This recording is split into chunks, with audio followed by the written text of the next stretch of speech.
Good evening. This is a meeting of the Athens Board of Zoning Appeals.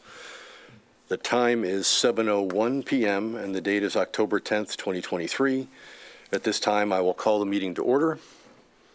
Board currently consists of 5 members and 1 alternate, the alternate taking full part in the discussions and becoming a voting member in the absence of a member or when a member abstains for conflict of interest. Members present tonight are Kate Housley, Joe Kraus, Aaron Thomas, who was just sworn in tonight, and alternate Ben Lockman, who will be serving in a voting capacity for the meeting tonight. We have a full suite of 5 voting members in. I'm Robert Delac, the acting pro tem chair from the August 8th meeting, and also present representing the city are zoning administrator Mr. David Riggs. So the first order of business is that, as I just stated, I'm acting chair from the previous meeting. That was a temporary assignment. And so we need to elect a, quote, permanent chair until the next election in February. So I'd like to take any nominations from the board for a chair for the Board of Zoning Appeals. I nominate you. I nominate Rob. Yeah. I second both of them. All right. Any other nominations? Hearing none, okay, I'll close the floor to nominations. And any discussion? I think you're the only one who wants to do it. This is only to February, correct? Officially till February, right? 2024. Till the election. We have an election scheduled in February. Okay, so we need to do a roll call vote. I'll call from right to left, I guess, my right to left. So, for the motion to elect Robert Delac as the chair of the Board of Zoning Appeals, Ben? In favor? Yes. Aye. I abstain. Aye. Aye. Okay, so vote is 4-0 and 1 abstaining. So Mike just kicked on. I can hear it now. Yeah. Abstaining, so I will conclude the election, and I have been elected as the chair for the time being, at least for the board. All right. Congratulations. That was good. That was a little awkward, but thank you for bearing with me. So now to continue the business, there are 3 cases on tonight's agenda for properties located at 49 Sunnyside Drive, 13 Brown Avenue, and 1 Northwood Drive. I've misspelled it on my sheet here. It's Northwood, right? Not Norwood. The board is required to take testimony under oath. Would anyone wishing to speak tonight concerning any item on the agenda, please stand. So if you're expecting to speak tonight before the board, you have to swear in. Please stand. Do you swear or affirm that any testimony you will present to the board will be the truth, the whole truth, and nothing but the truth? Thank you. Okay, so our first case on the agenda is case number 23. I think we do need to read that introduction piece. Oh. That I wanted to do. Right, it, I'm forgetting. We have rules that normally we have a video we run, but we are unable to run the video now. So Mr. Riggs has agreed to read the rules of the board. Till I get too hoarse. The board operates according to the following procedure. The chair will name and describe the case, which they've done. The zoning administrator or secretary will state the basis of the objection and any applicable facts or conditions pertaining to this case. The appellant or their representative will give a reason why the appeal should be viewed favorably. Then anyone wishing to speak in favor of the request will be heard. Then anyone speaking in general comments will be heard. And then anyone speaking in opposition will be heard. If necessary, the appellant or the representative will offer a concluding summary or rebuttal remarks. Testimony from the floor will then be closed, and the board will deliberate and render a decision. According to Athens City Code, Section 230703B, the board has the power to grant variances from the strict application of the code, provided the variance will not be contrary to the public interest, the spirit of the code will be observed, public safety and welfare are secured, and substantial justice is done. According to the Athens City Code, Section 230710C, variances from the code shall not be granted unless the board makes a specific finding of fact based directly on the particular evidence presented to it that the standards and conditions imposed on this title, if applicable, have all been met by the applicant. These would be the findings of fact: exceptional circumstances. These are exceptional or extraordinary circumstances or conditions applying to the property in question or to be intended or to the intended use of the property that do not apply generally to other properties or classes or uses in the same zone. The second one would be practical difficulty and undue hardship because of exceptional or extraordinary conditions pertaining to a specific piece of property. A liberal enforcement of the regulations will result in practical difficulty or undue hardship that is unnecessary to the achievement of public purposes. The third would be preservation of equal property rights. Literal interpretation of these regulations would deprive the appellant of rights commonly enjoyed by others in the same zone in the same vicinity, while granting of the request variance will not confer on the applicant any special privilege that is denied to other properties in the same zone in the same vicinity. Minimum variance is the variance granted is the minimum variance required to make possible a reasonable use of the property. Absence of detriment is authorizing of such variance will not be of substantial detriment to adjacent property and will not materially impair the purpose of the zoning code or the public interest. And finally, not of a general nature, that the condition or situation of the specific piece of property or the intended use of the said property for such variance as sought, one or the other or in combination, is not of so general or recurrent a nature as to make a reasonably practical the formulation of a general regulation for such condition or situation. A person, resident, officer, department, or appointed by the Board of the City of Athens, aggrieved by these decisions of the Board, may petition the Athens County Court of Common Pleas concerning the illegality of the decision. Such petition must be filed within 30 days after the mailing of the decision of the Board to the appellant. Thanks for your time. All right, thank you, Mr. Riggs. So our first case on the agenda tonight is case number 23-06V at 49 Sunnyside Drive. The appellant is requesting a variance from ACC 23.03.08B to allow an addition to the home with a side setback of 0 feet where 12.5 feet is required, and ACC 23.10A to allow 42% building lot coverage where 30% is the maximum permitted. So, Director Riggs, will you please provide us with a brief of the case? Do you have any background for us? Thanks, Mr. Chair. This is a variance request, and it is for 230308 yard regulations. It's basically the use is still allowed. It's just that they have minimum setbacks, and they want to move, put a new setback of 0 where 12 is required.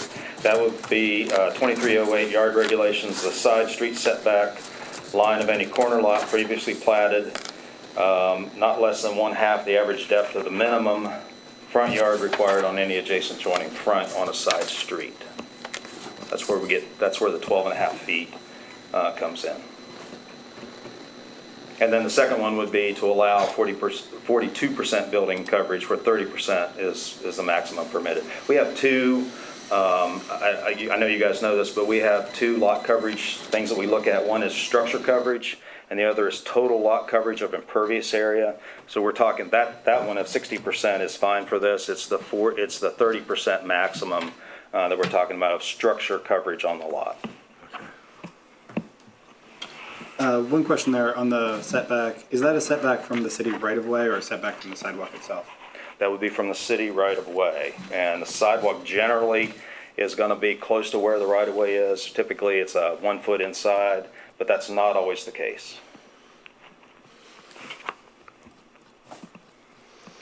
All right, anyone else have questions for Mr. Riggs? And we might need to come back to you, of course, but... Sure. So at this time, I'd like to invite the appellant or their representative to please approach the podium and provide any pertinent testimony or give reason why the request should be viewed favorably. Sure. We brought additional, first of all, thanks for hearing from us. We can we not Name and approach? address. Yeah.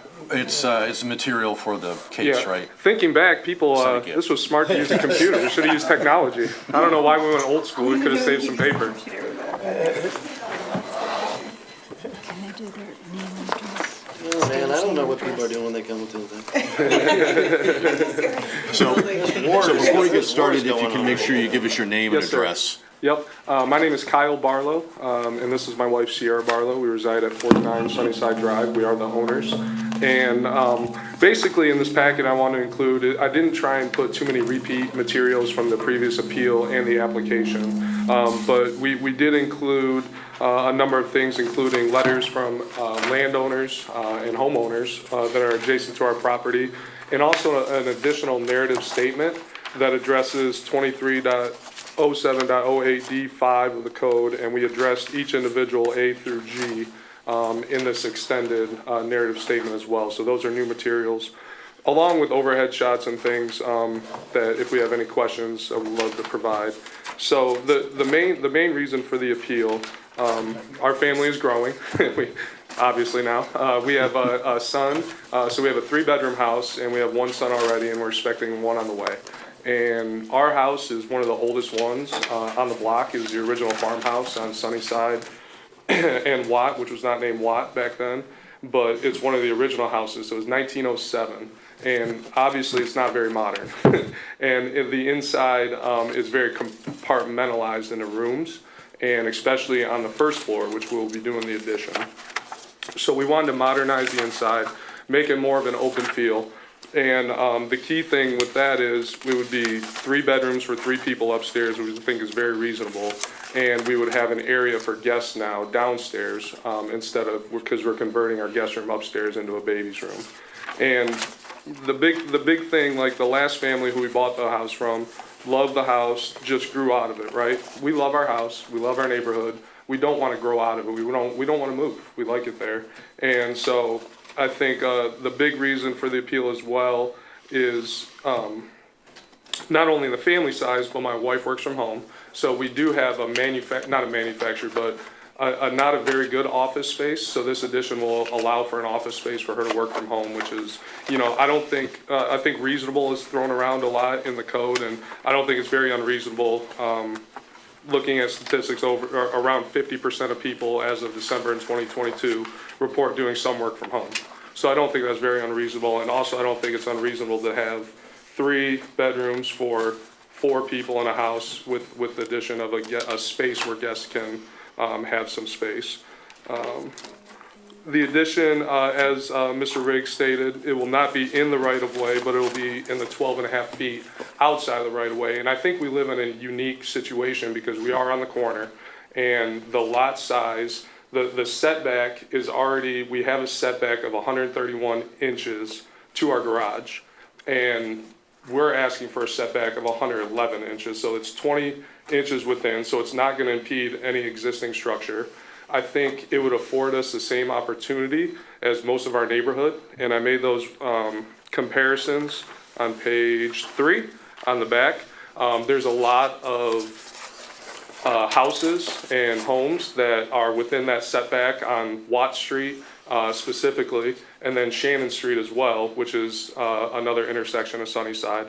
And then to speak towards the lot coverage, again, I think we're in a very unique situation because our actual lot, the way the property lines are drawn, is well inside of the property that we keep, if that makes sense. So we maintain the property. There's a small hill that goes down to Watt Street. So there's a lot more property outside of the actual property line. So when you're doing those calculations, it is our property line that is 43%. But with the actual plot of land that we maintain and we keep, it wouldn't look anywhere out of the ordinary on our street. So it wouldn't be impeding anything. It's not even close to the sidewalk. And then when it comes to the corner, it's over 30 feet from if you take the diagonal from the intersection, which the code requires. And all those measurements are on page 5 or 6. So it's well within that. So it wouldn't impede the corner at all. with the structure, so it wouldn't impede line of sight by the code. So I think it is very reasonable based on our neighborhood and the other houses that we have overhead shots of, and even if you drive down Watt Street in Sunnyside, it's pretty obvious. And a lot of people are afforded that side set to their house, because we all have these older homes, right, the 4 squares. A lot of people have a 4-season room or a side, which is what we would like, but they don't have to deal with the issue of the Watt Street 12.5 in addition to the right-of-way. So it's not in the right-of-way, but it is within the 12.5 that the code requires. But again, almost every house on our block has that side setback, or that side addition. Am I missing anything? Oh, and with the addition, we'll work very hard to keep the integrity of the house consistent with, the look and feel, and the outside being consistent with the outside. The only thing that would be different would be modernizing the inside a little bit. You say you had letters of support? Yep, so that would be on the second page in this, and Jason Smith is actually the owner of across from us on Sunnyside, and he owns next door to us on Sunnyside LLC. That's his LLC, Sunnyside Project LLC. And actually, Mike Rennington, we ran into him before we came, and he said he was going to attend tonight and speak on our behalf, and he said something came up, which, I mean, you could take that, I guess we're under oath, so that did happen. But yeah, he's in full support as well as Bruce, who he said he received a letter, which he's not really adjacent to us, but he said he received a letter as well, Bruce Smith, and he was very much in favor as well. The floodplain is a non-issue. It hasn't even been mentioned, so we don't need to go there, but I attached the auditor's map in the back. And I think that's all for the comments that we had planned. And like I said, I'm not going to read it line for line, A through G, but you have it there for your, if you would like to review it, and if you have any questions on it.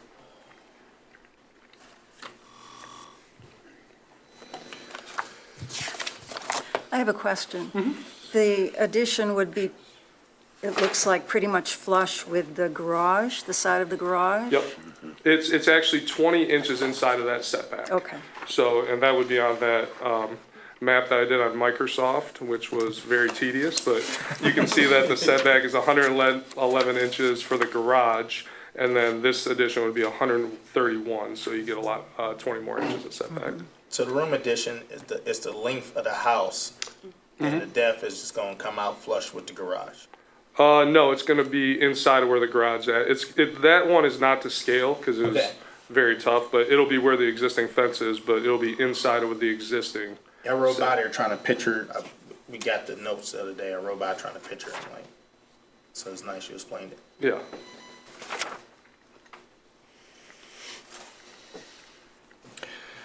Does anyone else have any other questions for the appellant? No? I think you've answered most of our questions. You have very detailed information here, very helpful. So have you attained the drawings, or have you? Yeah, we have, and I didn't include those because I thought they're in our original application, so Okay. I didn't want to have too many duplicate papers to Okay, all right. overcrowd it.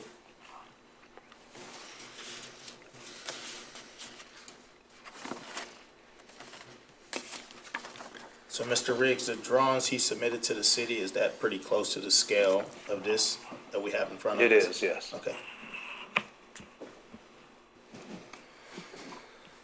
All right, if there aren't any further questions for the appellant, do you have anything else you want to say before we I don't move on? think so. Thank you for your time. Thank you.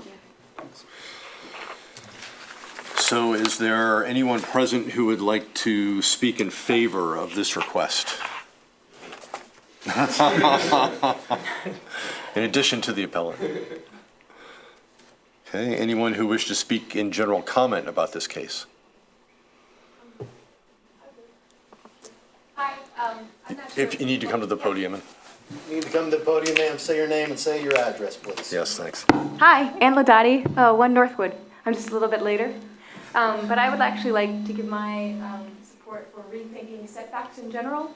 as a system. And so hopefully that some of the cases today, including this case, will raise important questions about the role of setbacks, and particularly if we're thinking about moving toward a more sustainable urban form that I think most of us would like Athens to be, really considering what do setbacks do. Most setbacks, what they do is they actually just gobble up more land instead of promoting actually condensed housing, which is what I think most people would prefer. And I know that one of the sustainability aspect goals of Athens is to promote housing that is denser and open to more people, and this is how that's done. So just a support for them. Thank you. So I think that's the first time in 2.5 years I've heard an actual general comment. So we always ask, and no one has a general comment. That was perfect. Got two academics in the audience. So now, I think, just to be clear, we don't control the code, and that is something that city council can adjust, and so talk to your council members. Yeah. so is there anyone wishing to speak in opposition now? All right, hearing no other comments, I'm closing testimony from the floor, and we will now deliberate amongst ourselves and consult with Mr. Riggs if we need to here. Any sort of general discussion before we go into the questions? No. All right. So I'm going to run through the questions Mr. Riggs talked about earlier. The rules that we're bound to are to consider these 6 questions and help that sort of guides our decision. So are there exceptional circumstances in this situation? I'd say the small lot size, the lot is about a third less than what code requires, at 5,500 square feet instead of the 8,000. So that's a circumstance that then leads to the second fact. And that's a common issue on that part of town, on the east side. I think the exceptionally wide right-of-way in this situation is also exceptional. Like Mr. Riggs mentioned earlier, typically the right-of-way extends a little beyond the sidewalk, maybe a foot. My property, I think it's about a foot. This is 10, 12 feet? It's at least 12. Yeah, it's a long ways. It's a very wide right-of-way, and it seems odd that it's this wide, but it's just the way it is sometimes. So I think that's part of the exceptional circumstance here too.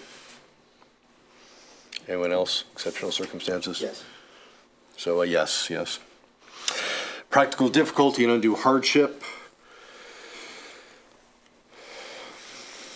And pertaining to this piece of property, and I think we've already talked about some of the issues with the first exceptional circumstances. Because of those circumstances, there is practical difficulty here too. Building any addition on the house on that side any addition at all would be, in fact, the house is even too close to the right-of-way to be rebuilt as it stands now because of setbacks. So a literal enforcement of these regulations will result in practical difficulty or undue hardship, and that is unnecessary to the achievement of public purposes. I would say yes to that. Anyone disagree with that? No. Okay. No. Preservation of equal property rights. So I think we heard from a couple people mention, they weren't here to talk, but it was mentioned there are a couple property owners that have built additions nearby this property. Yeah, getting the same type of area. Yeah. I'm trying to think if we've had any other cases like this come up recently, but certainly cases where there's additions. Yeah, we had one in the same neighborhood last Yes. year. Yes, it was We had one it was a on note the here. day. It was on the corner of Watt and Yeah. It's Morris. It's a note in here, a couple of properties that they got variance for, like the Four Season rooms and some setbacks. I was just looking at it. Yeah, But it's a few properties. I got one in the Zen space. One of the Zen space on Bay. Is it May Avenue? Is it on May? It's in that neighborhood. at any rate, there, You say a lot of we've people for that already neighborhood. experienced Setbacks. a number of other cases where we have granted variances for similar types of situations, but every case is different. So I'd say, yeah, we're not granting any other rights here to this property owner than others have already enjoyed. Minimum variance.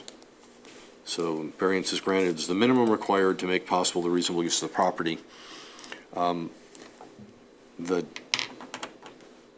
width of the It's flush with the addition was garage. like 12 feet, right, something, so it's not a large, it's not sticking out very far. No, I it's think gonna the be, key. it's gonna be And it symmetrical is- to the garage at that point. And it is, yeah, it matches with, well, I think he said it's inside the garage Little bit. line, but it's in line with the fence, so it's less than the garage. Yeah, it's 19 by 13. So normally we think of minimum variance as being less than zero, or something more than zero, but I think in this case, to make reasonable use of the property here, to put any kind of addition on, that seems reasonable to me, like a minimum variance. And I think it is like specifically less than the garage, right? It's not asking Yeah. just to go to the same line as the garage. 250, 40? All right, so next is absence of detriment. So is this impacting other adjacent properties? Yeah, No, there are many letters of support. yeah. Okay, and the last question is not of a general nature. So we do seem to encounter a number of cases with setbacks, as was mentioned here, but that's not up to us to make those rules. Yeah, I think this is So- a specific setback, combination of the lot right of way and an existing corner lot.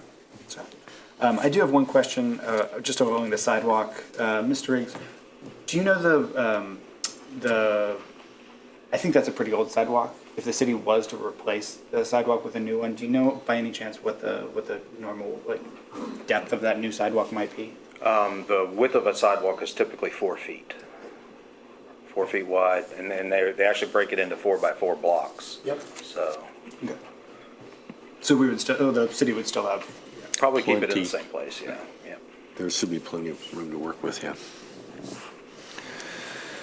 All right, any other discussion? Homeowner is gonna do the contracting?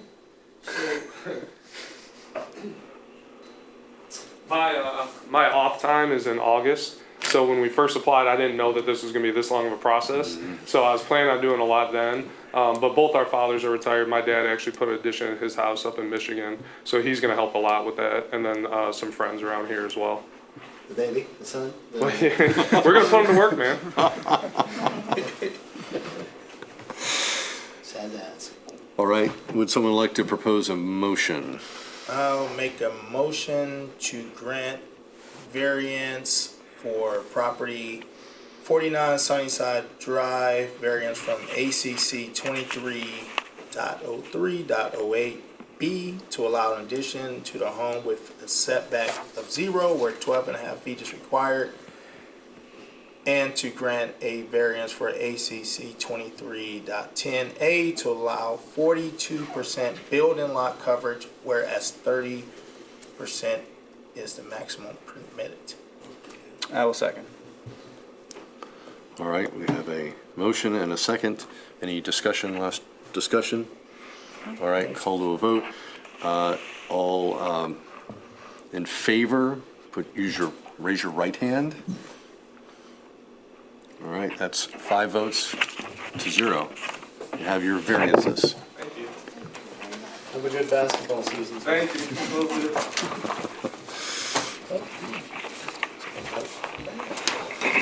Okay. Our next case on the agenda tonight is case number 23-07V at 13 Brown Avenue. The appellant is requesting a variance from ACC 23.04.01 C3 to allow a non-owner occupied short-term rental in an R1 zone where the lot does not abut an R2, R3, or any B zone, and that the principal home does not front on East State Street, Carpenter Street, Lancaster Street, or Columbus Road. So Director Riggs, will you please give us your brief of the Yeah, case? thank you, Mr. Chair. The appellant's requesting a variance from ACC 230401C3 to allow non-owner-occupied short-term rental in an R1. That's not allowed in this zone. I think there are some non-owner-occupied short-term rentals nearby, but they do meet the code. This just doesn't follow. It's not allowed in that zone. And this is a use variance rather than a setback variance. A conditional use variance? No, not It's conditional. not a use. conditional use. Oh, a It's use a variance. use Yeah. variance, not a conditional use variance. Sorry, didn't mean to confuse. All right, anybody have any questions from Director Riggs before we move on? I'm somewhat confused by the distinction between this kind of way of having a short-term rental versus the conditional use. that Sure. This is another way, depending on where the property is located, to be able to do that? So conditional use for any type of conditional use is a use that would be allowed unless there's some unusual circumstances that prohibit it. So that would be a conditional use. This is a variance request. So you have to go through those 6 steps to see if they meet any or all of those, to see if you would allow it or deny it based on those 6 criteria. So it's a different set of criteria. Even though it's the same non-owner occupied short-term rental, it's 2 different sets of criteria. And correct me if I'm wrong, Mr. Riggs, but the core here is that this is an R1. In an R2, R3, or adjoining one or B, adjoining a B, it would be approved through the code for a short-term rental use. Non-owner occupied non-owner occupied is not allowed in an R1 except on those Right. specific cases. But it is an R2 or R3. Non-owner occupied is, and I'll double check that, but is allowed in an R2 or R3. Let me double check that. So it's because this is an R1 and doesn't adjoin a place where a zone that it is allowed in. I believe. Because there were certain streets that they put in when they passed the code with the city council too. Right, The- and those have to come to us for approval. The streets do. The streets are the conditional use piece. Right. The zoning itself is not conditional. It is not a part of the conditional use piece. Is that how it's written? That is my reading of it, but That was the I would like, update from the city Mr. Riggs council last, was it last year they passed out? Year before? It was 2 or 3 years ago. Yeah. But I would love confirmation.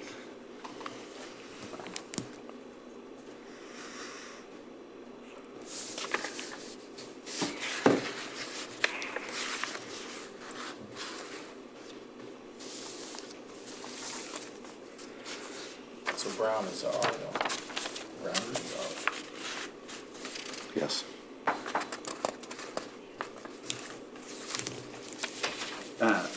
Mr. Riggs, I have one other hopefully shorter question. Okay. Can I ask that quickly?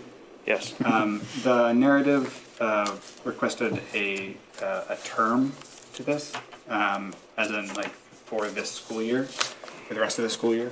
Is that something that we can include in a variance? Yeah, you can include conditions on a variance, yes. And that can include a length of time? Yes. Okay, great, thank you.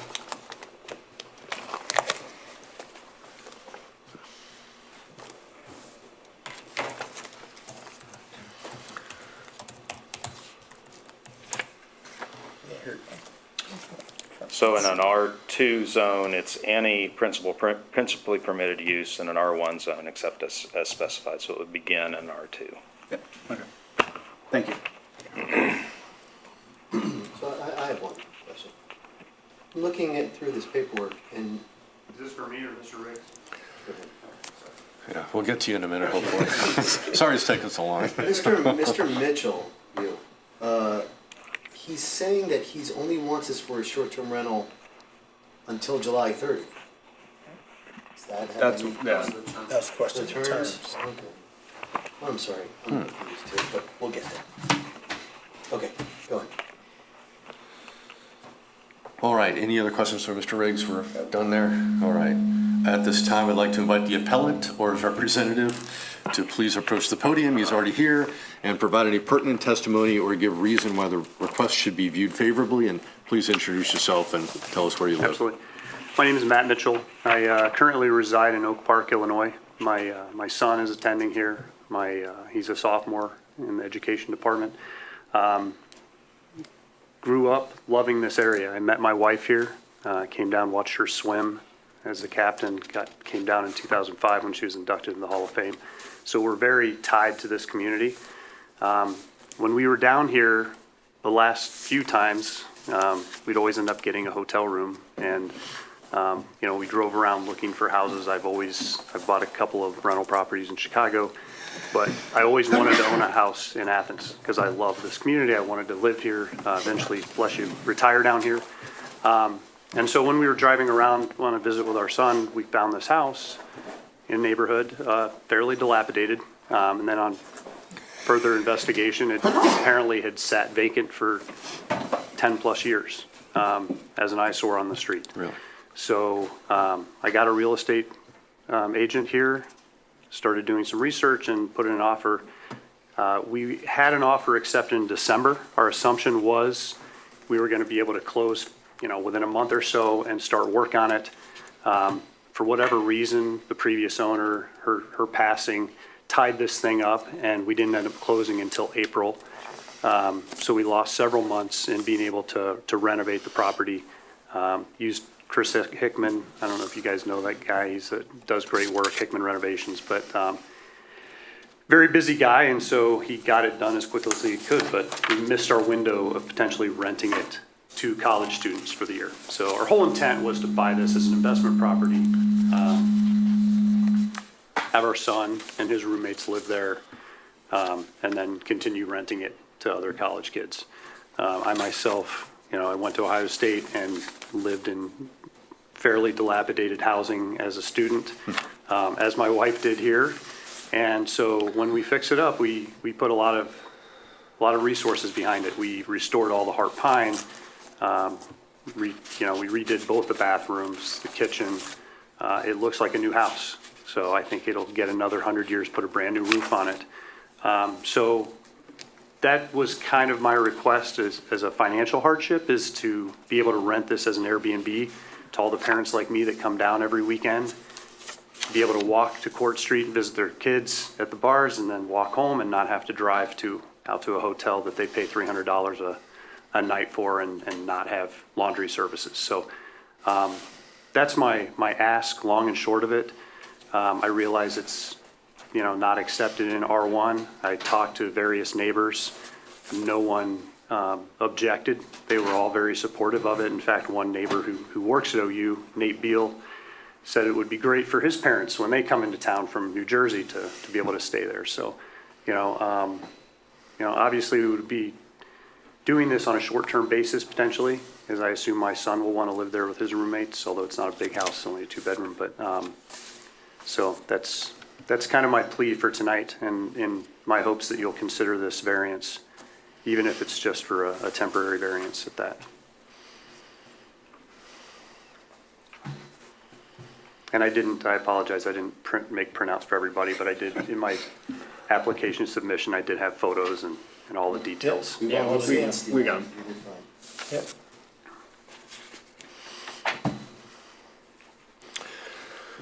All right, any questions for the appellant?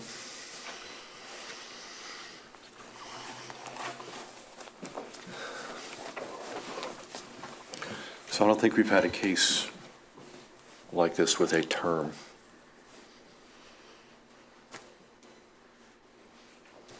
No. No. I'm with a term.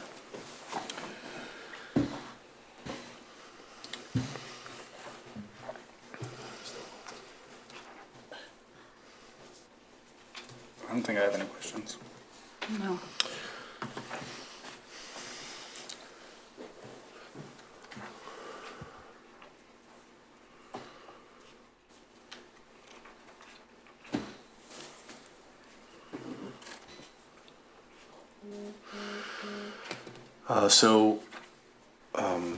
I think it said in here you're planning to rent to a family, on a family, not like groups of students or something coming in? Yeah, Is no, that what- absolutely not. No, I mean, I know how students are, and my plan is to rent to families that come in, not even multiple families, just, it's not a big house, it's 2 bedrooms. Two so- bedrooms.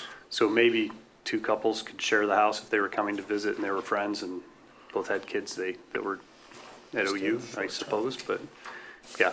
Still short-term rental. Actually, one question, Matt. Yeah. What's the parking situation on, So because there are Brown's really tight. 3 stacked, there's a shared drive, but there are 3 stacked spots. Okay. Yeah. Is that, when you say shared, is that shared with the, There's an adjacent property and the driveway falls on both properties. gotcha, okay.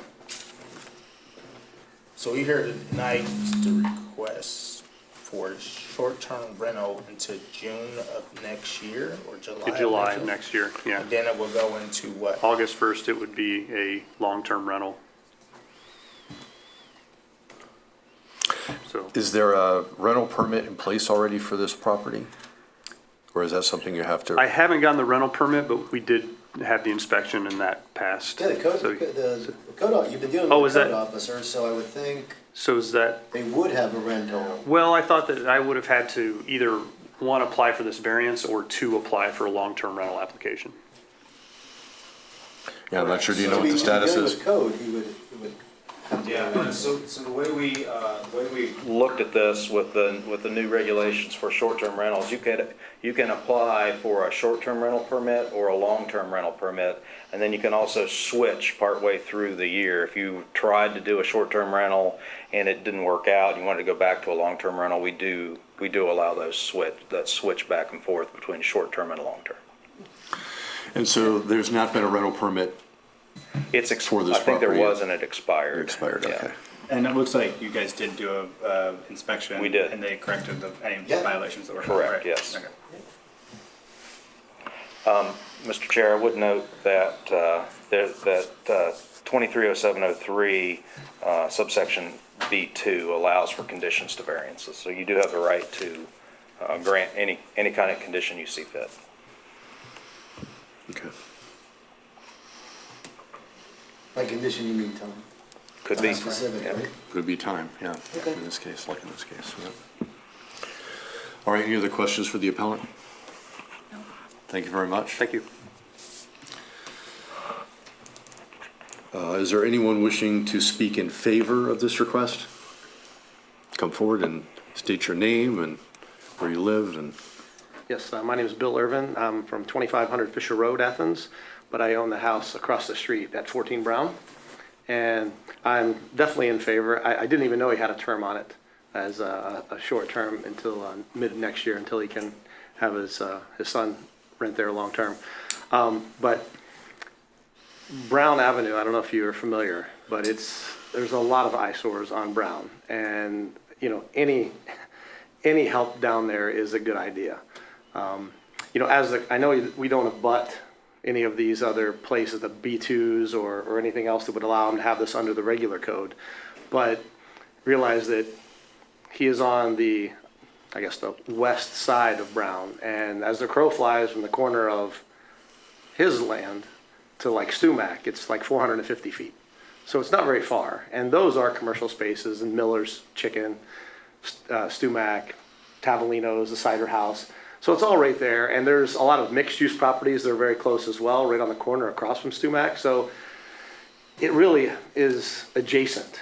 It doesn't, you know, meet and abut directly, but it's, you know, really only a few parcels away. So it is very close. And at the end of the street, there's, you know, Schaefer Street Apartments, you know, University Commons is right there. So this is not, you know, the near or far east side that is, you know, all families and nothing else and very, you know, not to be disturbed. It's an area that probably could use a little shaking up, and any kind of development I think would be interested in, should be allowed, in my opinion. That's it. thank you. Thanks. Is there anyone else who wish to speak in favor? Okay. Okay, hearing none, is there anyone wishing to speak in general comment?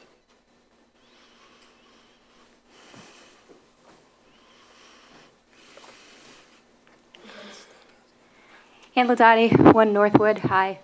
I would actually like this to be considered in relation to questions about, I know that housing is an issue here in Athens.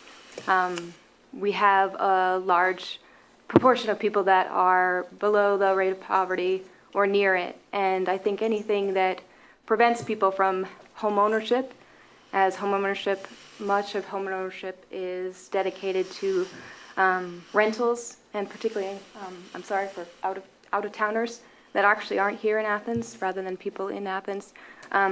It's always something that I need to just make a point to say of what type of development is equally as important as just development. Thanks.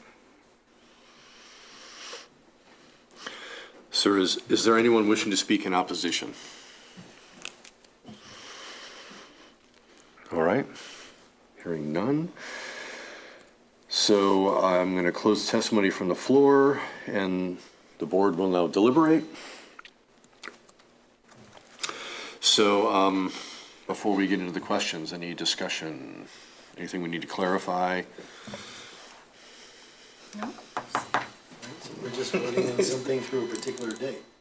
Right. Yeah, So, yes. but we have to put that, if whoever makes the motion, We'll have to state that this is for a short-term rental between the dates of, so I have a question for the appellant.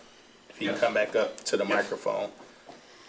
And So- yeah, so- if I could comment, I totally agree, and I would hate for this community to turn out to be like San Francisco, where people can no longer afford to live in certain areas. But in this particular case, I think that given the fact that it was abandoned for 10-plus years, people had ample time to buy that house and make it their own, and they chose not to. So, but back to your question. So how do you plan on regulating the usage? Is it gonna be listed somewhere? It's going to be listed on Airbnb. And if and- any problems occur, who? will My have to son do- Okay. will be the manager, as well as, I've talked to Chris Hickman, he's my handyman. He was the GC that handled all the repairs on the house, and so he's my backup. So, yeah. I have an Airbnb that I run with my partner in Wardensville, West Virginia, and we're both doing it from remote locations and seamless. Not without incident, but yeah. And I hope to become good friends with the neighbors, and I've already given my number to a couple of them. So, anything that would come up, I would hope that they would contact me, and I want to be a good neighbor.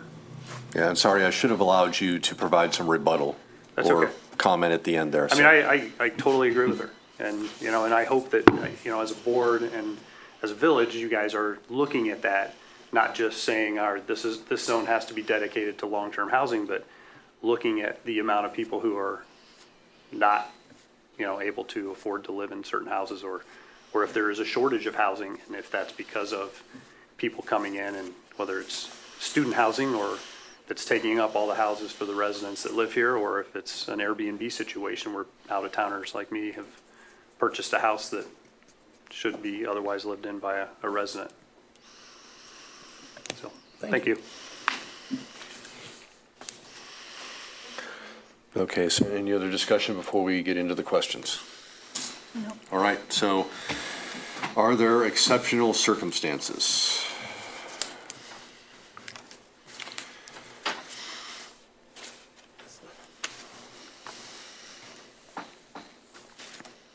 Well, the intended use ultimately is as a long-term rental, but the situation with the purchase and the renovations is such that that can't happen until next summer.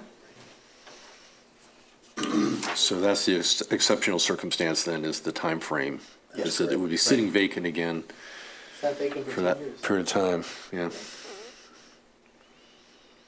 Okay. Anybody disagree with that being a yes?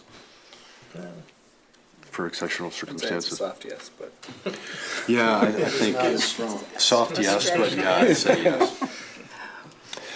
Is there a practical difficulty and undue hardship? Yes, it will sit vacant otherwise until the summer and the new student renting season. Right, Well, and and he tried to buy it, and then there were, Try to get it there open. was there were circumstances that limited him to buy it time-wise. And knowing this house, it was a real nightmare. Yeah. And took significant investment, and, you know, that is now kind of stranded, for the time, at least for the moment. Looks like, it looks like they did an excellent job. It's a lot better than it used to look. Preservation of equal property rights. So are we conveying anything that others wouldn't? And that's where we get into, it's a rental neighborhood, and quite a few rentals on the street or quite a few properties on the street are rentals. He's only talking short term. He is just talking short term. It's an apartment complex down the street from And me. again, it's only for short term. Right. Yes. And then otherwise, it just wants to be like everything else in the area. So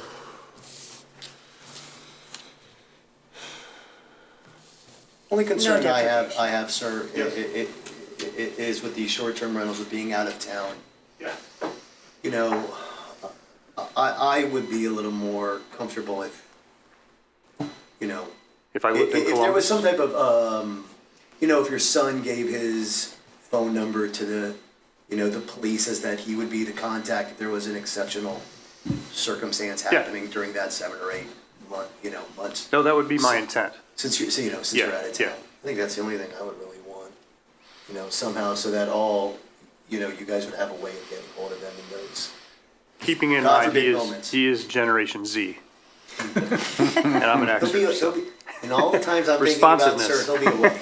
He'll be playing video games at 2:30 in the morning with his roommate. True, good point, Alan.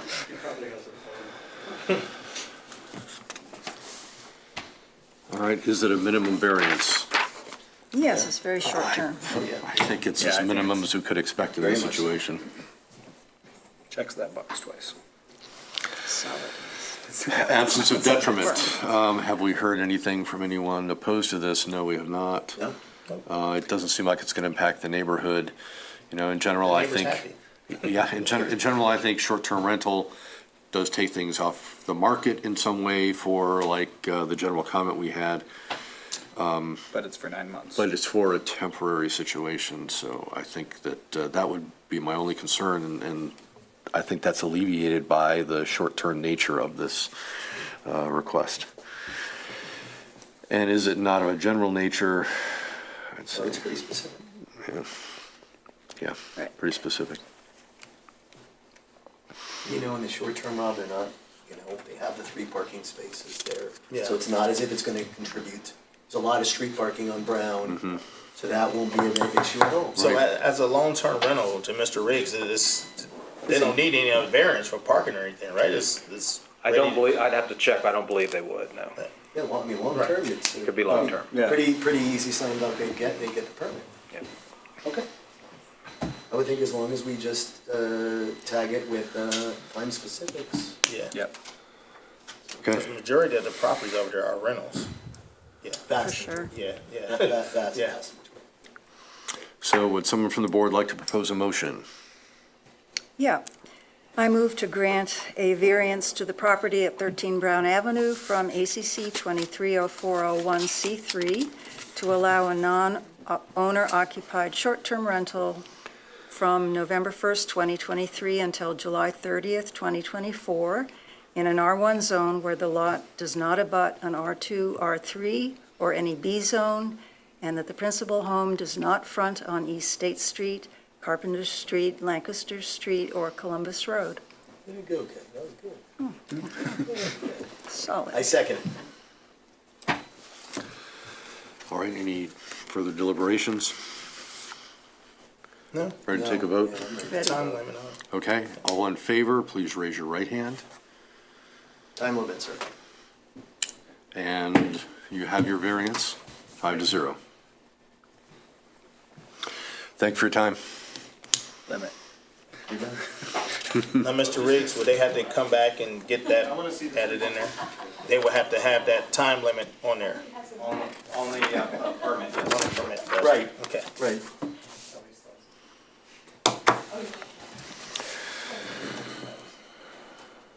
All right, so moving right along, our next case on the agenda tonight is case number 23-08V at 1 Northwood Drive.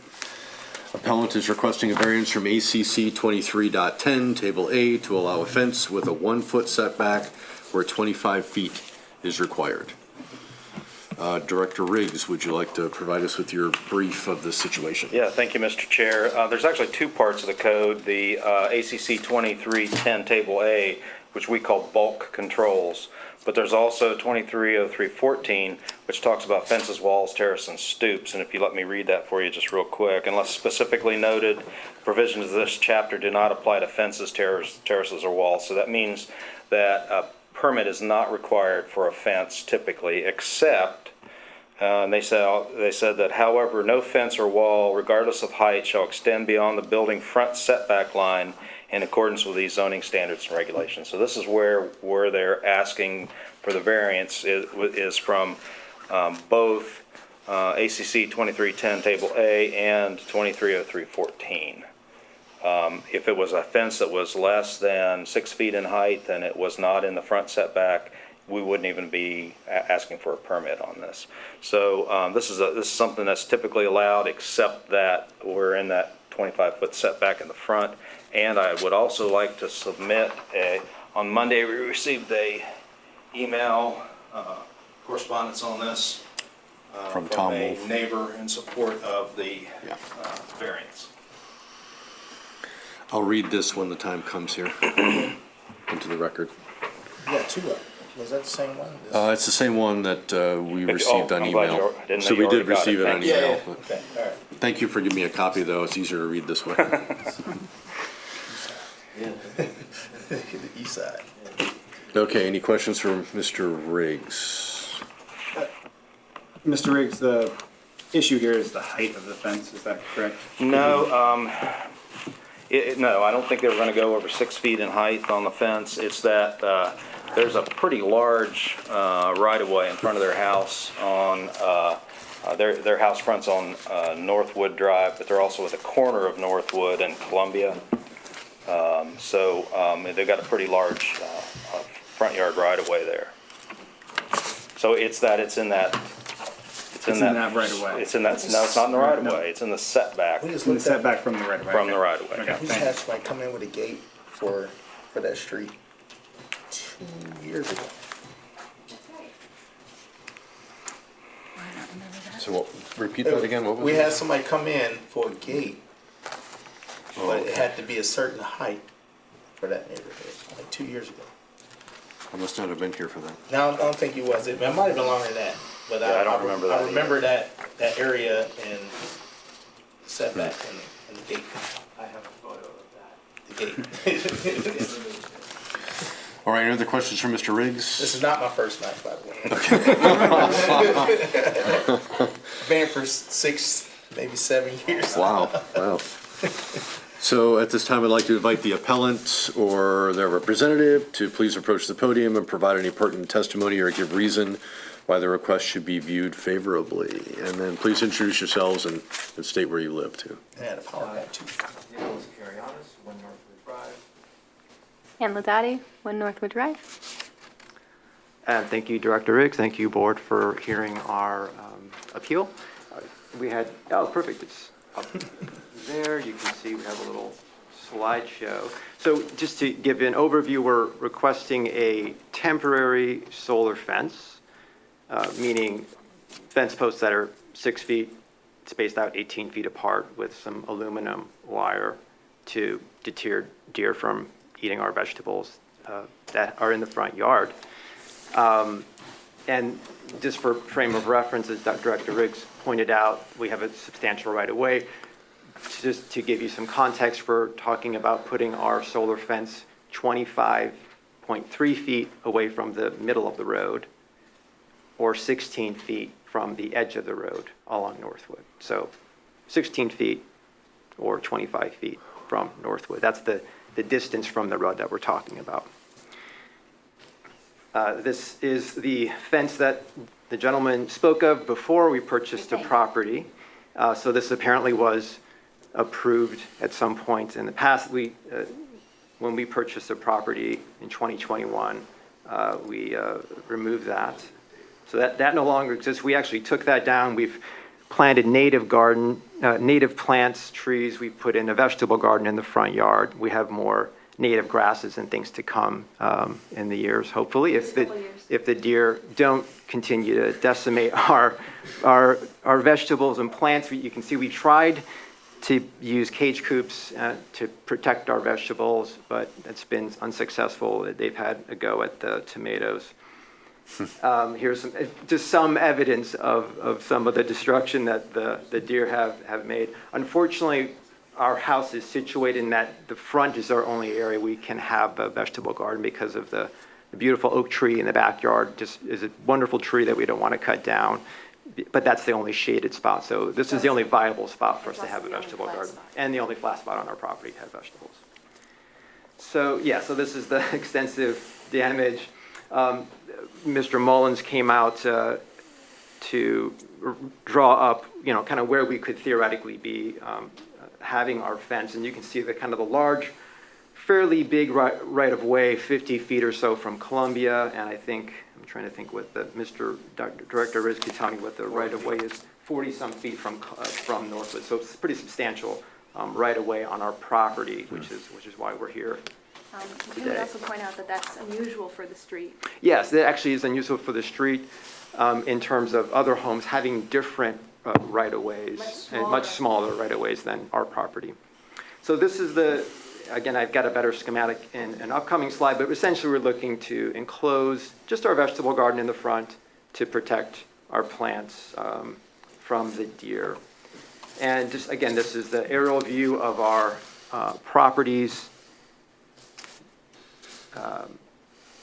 Dimensions, and here again we're looking to put in a fence line where the green line is to enclose the vegetable garden. You can see the setback line is up here right by our front porch, and so the fence would actually be going 28 feet from that setback line to just enclose the vegetable garden. The setback line, if we were to just think about it, would go directly right up and almost to the point where it's right on our actual steps. That's our setback line. So it's a really large to give you some context, so we would again just be going to the 28 feet from that setback line to enclose our vegetable garden, and then extending it just towards Columbia, but well within the right of way along Columbia there, extending back again, enclosing the backyard as well. So that's all I had. And then Dr. Ladoudy is going to present her. So the green gate is the green line is the entire fence you want to put in? It is, but I think what I was referring to with chatting with Bob Mullins, I believe this is actually only for the front yard, right? So I mean, actually, technically, the backyard we can enclose without having to have a discussion about that. So.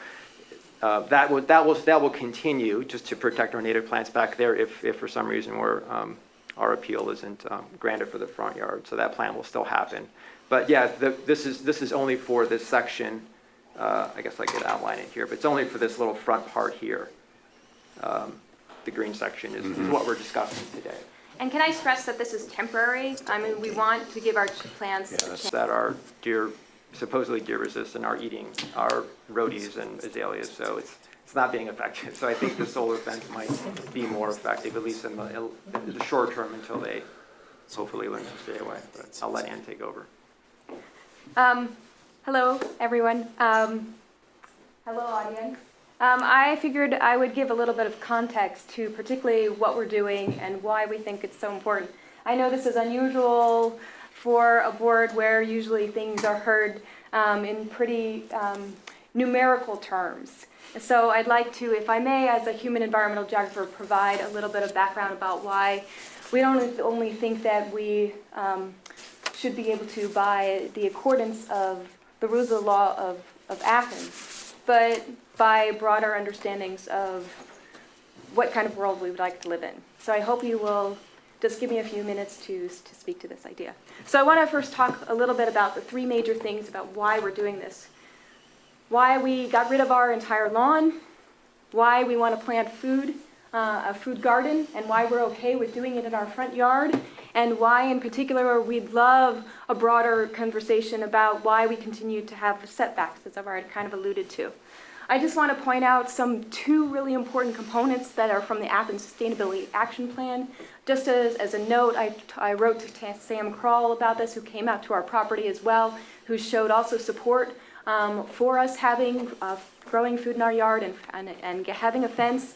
And so I've already also talked to Athens Community Food Initiatives, who is also watching what's happening today, because this is also something in line with their goals. So two main recommendations and goals of the Athens Sustainability Action Plan is reducing water consumption per person and reducing energy consumption per person. And usually when we talk about energy consumption, we usually focus on CO2 emissions coming from cars, but I want to just expand an idea, bring up an idea to talk about. Maybe it'll become part of the discussion. Maybe everybody will learn something that they didn't know before. Who knows? But with all the focus on CO2 emissions from cars, particularly through the sustainability, there's very little focus on actually one of the biggest polluters of air pollution, the biggest polluters of CO2 emissions, which is our lawn maintenance equipment, particularly gas mowers, and in particular, leaf blowers. So this gives you some statistics, since we are at a board that likes statistics. One gas mower running for an hour emits the same amount of pollutants as 8 new cars. I've heard anyway from 11, but let's take the more conservative 8. Driving 55 miles per hour for the same amount of time. Gas mowers alone represent 5% of all U.S. air pollution. And Americans burn 3 billion gallons of gas each year for lawn and garden maintenance. And that does not include the additional 17 million gallons of fuel that are spilled in the refueling process. That is equal to the amount of the Exxon Valdez spill in Alaska. Just to give you a sense also, your typical conventional leaf blower actually produces more air pollution than a Ford Raptor.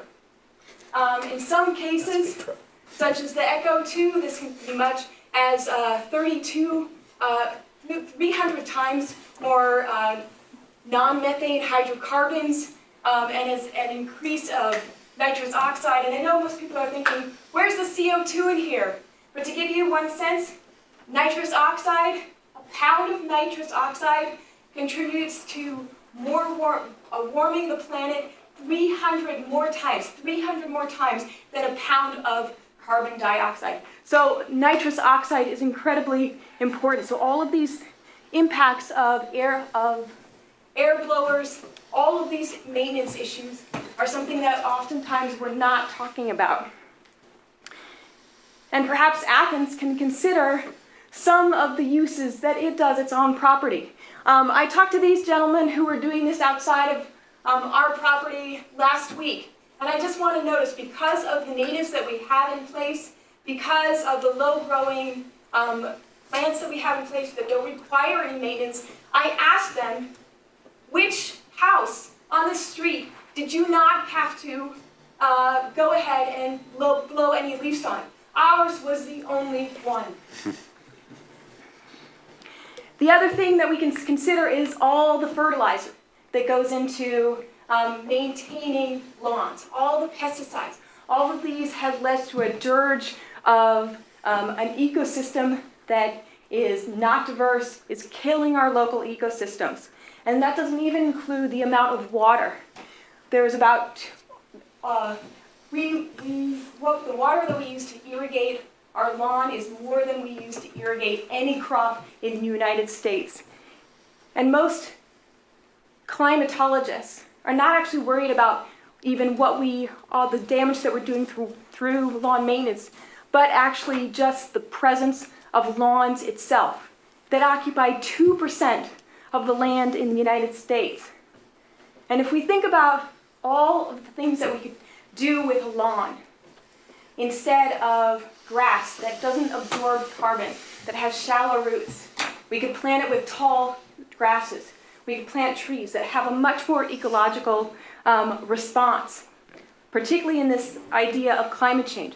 That is why we are supporting and a supporter of native gardens, which is a big movement that's come out, and one that even Athens is supporting with its new pollinator gardens that I knew took years, a number of years to put through.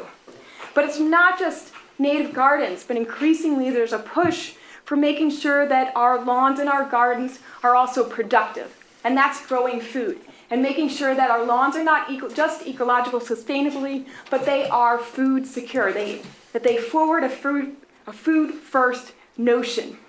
And so there's a movement to make sure that people have access not only to a beautiful yard, an ecologically sustainable working yard, but one that also sustains us individually and as families.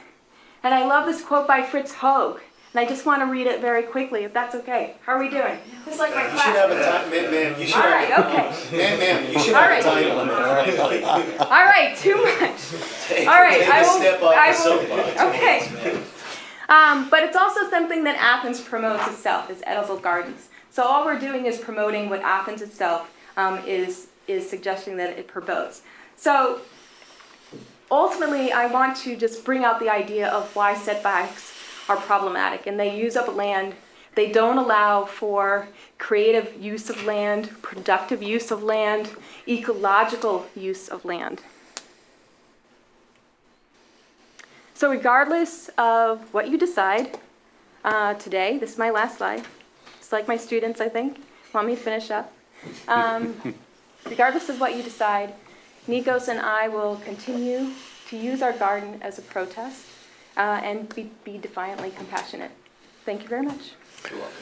So I hadn't invited, letting you know there was a time limit, which I'm not Sorry. sure, I wasn't counting, but I was very much enjoying your presentation. When the lecture kept going, as chair, I could have just let you keep I feel going. like I'm on top. I don't water my grass. I got electric too. I know, yeah. And for full disclosure, not that there's a It conflict was here, a but, very good argument.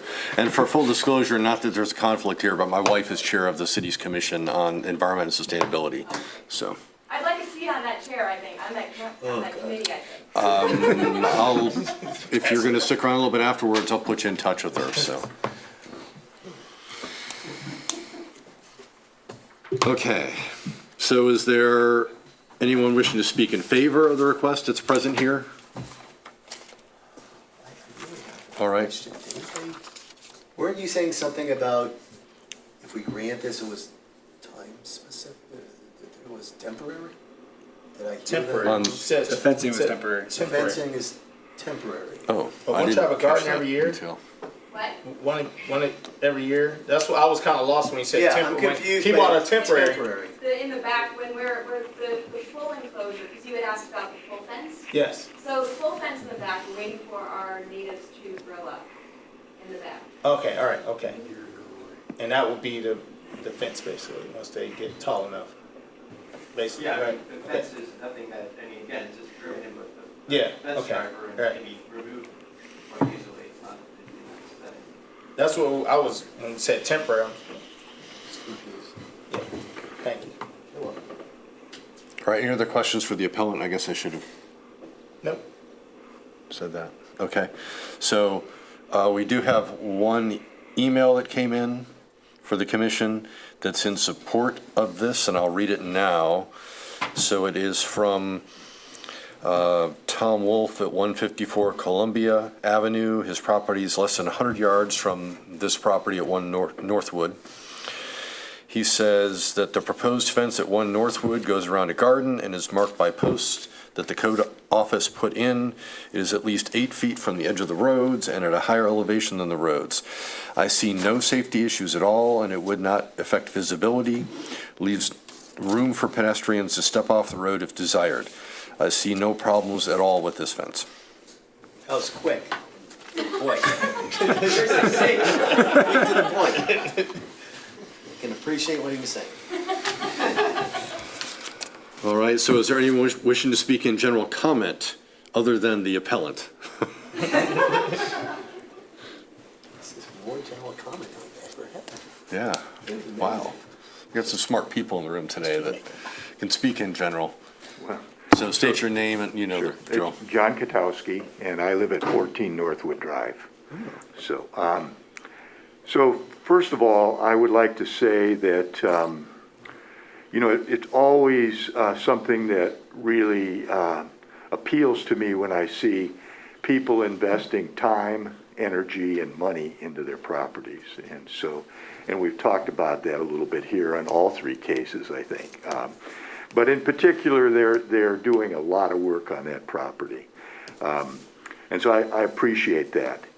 I want to, you know, I mean, I got, and it's probably a wrong assumption, I got the idea that trees, because they drop leaves, are problematic in the sense that, you know, then they require a leaf blower or somebody who rakes or, you know, or whatever.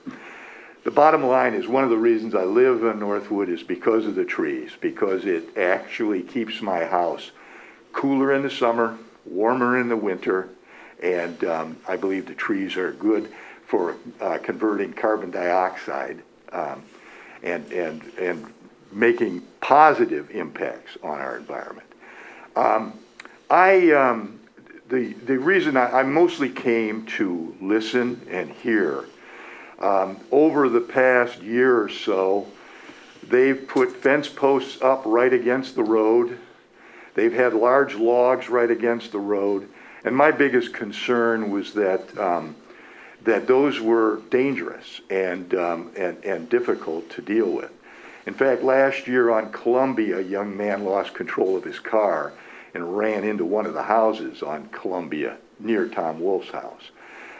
And so, you know, I think it's important to be able to get off the road for people who are walking dogs, walking children, or just elderly people. And so when they put the fence originally, the post right along the edge of the property, that was problematic for me. I never said anything. They eventually came down. And then large logs, probably 18 inches in diameter or so in many cases, were right against the road, making it very difficult to get off. So I basically came mostly to listen and hear what's going on. I am not unsupportive of it, with the fence pulled quite a bit back, so that even though there's large slopes there that are difficult for people to get out of the way and be safe, there won't be a fence there that will keep them from being able to get off the road. And so with that, I don't necessarily oppose it at all. And but I just wanted to talk about you know, the whole notion of safety and making positive, good decisions with regard to the safety, to not only the you know, something that works for vehicles and cars, but also things that work for pedestrians and people. So, thank you. All right, any other folks who wish to speak in general comment? And anyone wishing to speak in opposition to this? Oh, can you respond to that? I think it's after. Is after, It's after all. yes. Okay. Hold for a moment. So anyone wish to speak in opposition?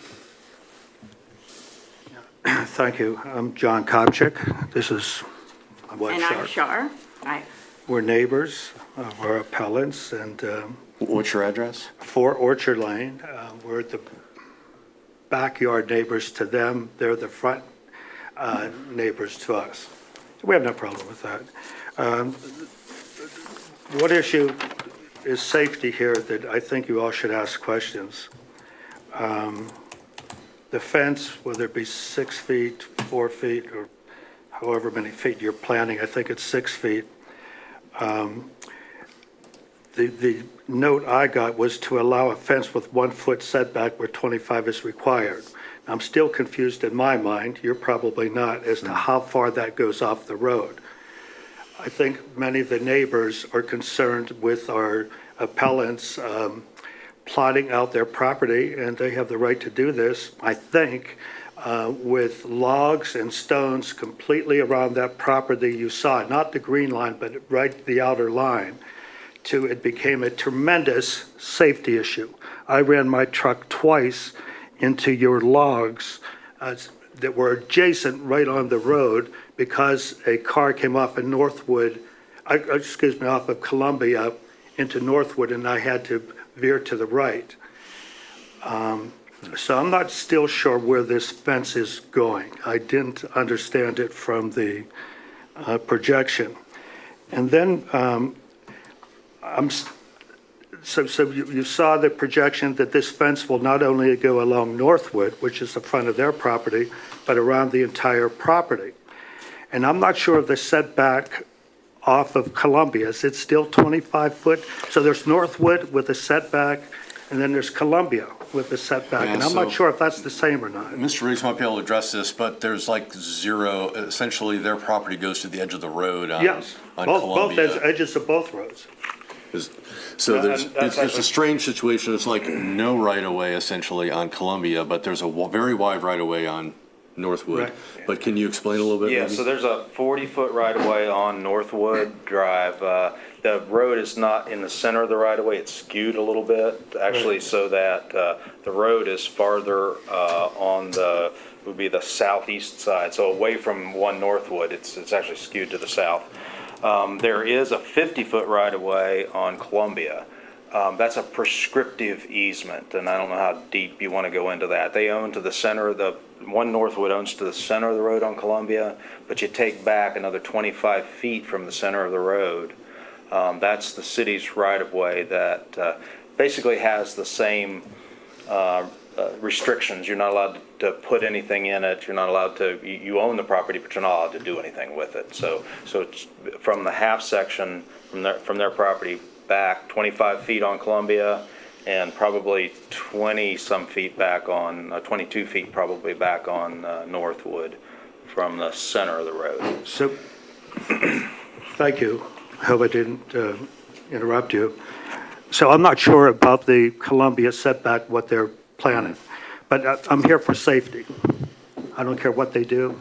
I like them, actually. I hear so much from one of the two that she's an academic. My wife and I are also academics. But let me tell you, this is the only thing I'm going to mention, not 10 minutes. You can be intelligent, but that doesn't mean you're smart. And I want to be smart in this case, and I want to be safe. When one comes to the intersection of Northwood with Columbia, it's hard to see cars coming at now. And if you put a fence, whether it's, I don't know what the setback's going to be on Northwood or Columbia, but it's going to inhibit some of that ability to see the cars coming. And I believe that. I think my wife believes that. I didn't ask her that, but my idea is to be here is for safety. Whether the ethical, not the ethical, the aesthetics of it. I'm too for the planet and global health, but I don't really appreciate all the black. You don't have to go into that. Okay, excuse me. Yeah, we've lived in our house now for 30 years. And right now, I would say we don't have little children in our neighborhood, but that soon could change. And if you look at the end of Northwood and Columbia, that's a bus stop. And there are times when there were children and you would see them standing at the bus stop. If I had children, I would be so concerned about safety, about being at a bus stop. I also our street, Northwood, is a street that so many people walk. They come down, they walk their dogs, they take their dogs out. And you know, when there's someone coming up Northwood and someone pulling in, and there's someone walking, there's really no place for people to go now. So again, I look at the whole safety issue. Those of you know me, my whole life has been about risk reduction, reducing people's risks. And I'll tell you, again, I don't know how far back the wall would be but I would still be concerned about visibility and that easement there. So, again, what people choose to do with their, and believe me, our plants are all eaten by the deer also. I mean, sometimes I look and say, they are the natives here in our area. We're the people who've encroached on them. So sometimes you have to live with the deer. Thank you, Shar, and that was the last thing I was going to say. If we're talking native, indigenous fauna, flora, excuse me, we should also talk about the fauna. I'm not a fan of the deer, but they were here before us, and they're going to be here after us. Sorry about that. And I'll just say, when I went by the property, I saw 6 deer. I was riding my bike, and I saw 6 deer in the process of riding just within a block or so of their property. There's a lot of deer out there. Yeah. We just had a conversation about that. Anybody else? Rob. Anybody see anything? There may be some other comments. Yeah, so hold for a second, Mr. Riggs. Mr. Chair, let me address that first. Comment on safety. I'm a professional engineer with over 30 years of experience in road right-of-ways and traffic, and I actually relied on our city engineer, Sally Aldabaja. We visited the site because we were concerned about safety at the intersection. We want to make sure that the roads are right-of-way is put in the city for purposes of providing safe and effective flow of vehicular traffic as well as pedestrian traffic. And so we want to make sure that stays a safe intersection. And we checked, we asked the appellant to make sure that, we call it a line of sight triangle, that you have to be at, that no plants, it's actually codified in our ordinance as well as Ohio state law, that you can't have any plantings more than 24 inches high in that site triangle, and the appellant is aware of that, and they're going to make sure that they keep that site distance open so that we have that safe vehicular traffic from Northwood onto Columbia Road. Can I respond to that? Can I ask you a Sure, question? go ahead. Yeah, this is John again. I understand that relative to, I think I understand it relative to Northwood, but where's the fence going to be off of Columbia, which is not a part of this easement? Yeah. If it's right to the road, we can't see. Yeah, You know that, I know that. Yeah, so, It's hard to see. Mr. Chair, so I could answer that as well. Okay. Fences are never allowed in the city's public right-of-way, whether that is a right-of-way by deed or by prescriptive easement. So the prescriptive easement on Columbia Road is about 12, 13 feet from the edge of the road. So nobody's allowed anywhere in the city to put a fence in the right-of-way. So the closest they could put a fence on their side yard on Columbia Road would be 13 feet, 12 and a half feet from the edge of the pavement there. And that we've looked at that, the city engineer and I have looked at that, and we think that a fence that far back from the edge of the road will provide visibility and equitable access for everybody. Yeah, I didn't see this part of the drawing, but I can see that now on the Columbia Road side. And it mentions this right-of-way 50 feet wide you talked about. Yeah.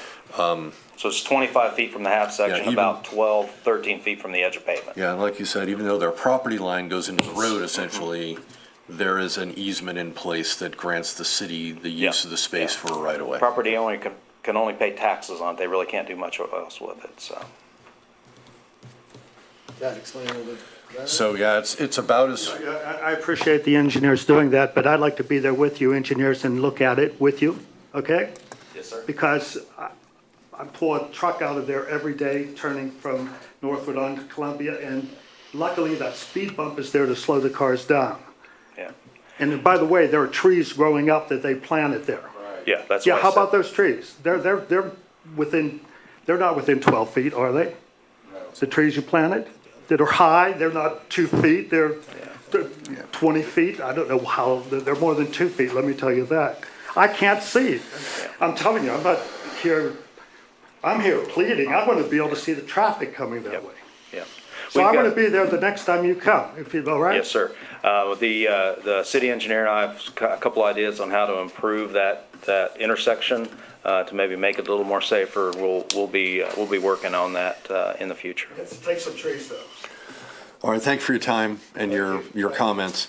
Is there anyone else who'd like to speak in opposition? Good evening. My name is Brian Blauser. I live at 3 Orchard Lane with my wife Susie, and to me this is a safety issue. Other than Ellsworth Holden, I'm probably the oldest guy up there at this point in time. I've been there 45 years and I've seen a lot of stuff. And there's no sidewalks there. There's a lot of people that walk their dogs. There's a lot of people who have kids and walk, and there's just a lot of people out there walking. I never had no idea. I live near the end of Orchard Lane. They come up there all the time, every day. I have nothing against the fence as long as it's, they put logs in the road, and they had a fence line that's right up to the edge where the asphalt was. That have to have, if you're walking out, you can't walk on the left-hand side facing traffic because it's a blind spot there. People coming in from Columbia, if they come in fast or talking on their phone or whatever, they could hit somebody real easy. That's why most people stay to the right to their property. So there's no place to go if they put a fence up there. I mean, it's just a safety issue. And as far as, is this fence going to be 6 feet? Is it a 6-foot fence or less? Because I think there's a code where it has to be 6 feet or under. We discussed that, if it has to be under And 6 feet or it's under. a waste of time if you think that, I mean, the only deer that are going to be stopped are the ones that are not a year old yet. The rest of them can jump a 6-foot fence without even thinking about it. That's all I got to say. Thank you. Thanks, Brad. Thank you. Anyone else like to speak in opposition? My name is Bill Kelmer. I live on Orchard Lane. I have 3.5 acres there. Most of it is woods. It's also my yard. In the 24 years that I've lived there, I've never watered my lawn. I've applied 0 fertilizer and 0 pesticides, and I have a reasonable bit of green that looks okay. It's not a lawn. And a lot of what grows there is not native, but it's what's prevalent right now in our community. I have a few things to add to the safety element. By the way, I walk there with my wife multiple times a week and have for 10 years, out onto Columbia, down to Old Peach and back. That Columbia stretch, we kind of do really quick and hold our breath because it's a dangerous road. It's narrow. People go fast. The bumps do help. Oh yeah, back to the other point of my lawn. I'm also enjoying some of my new electrical tools. But the main point that I want to make now is that this problem with the logs in the ditch on the road has been partially alleviated by moving the logs that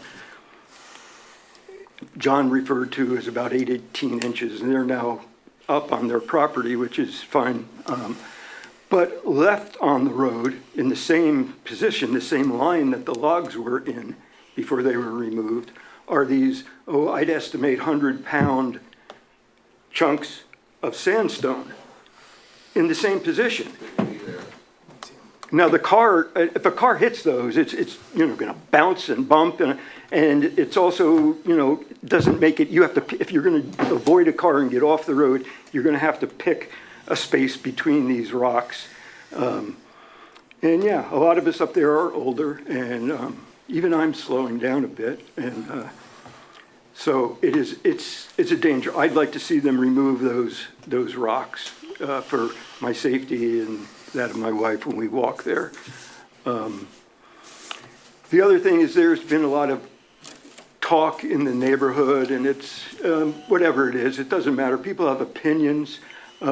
Certainly what these folks are doing is very different from what's been there forever, I guess. I'm not opposed to new things, new ways of doing things. I appreciate that. But as an artist, I have to say that it's really important to be conscious and consider carefully the context in which you create something. It can be more or less successful. What you're creating can be more or less successful based on the context. That's color, shape, architecture. That's all. Thank you. Thank you. Oh, wait, no, one more thing. Please. I've been living there for about 24 years. Right now, also in my yard is a garden that I've built. And it's a very successful garden. I have 7-foot high fences because I counted one time last winter 16 deer in my front yard. It's that's a problem in and of itself, but this garden is very successful. Deer do not get into it. I have it fenced carefully and nothing gets into it. It's successful enough that I am distributing food to these guys, and other people in the neighborhood.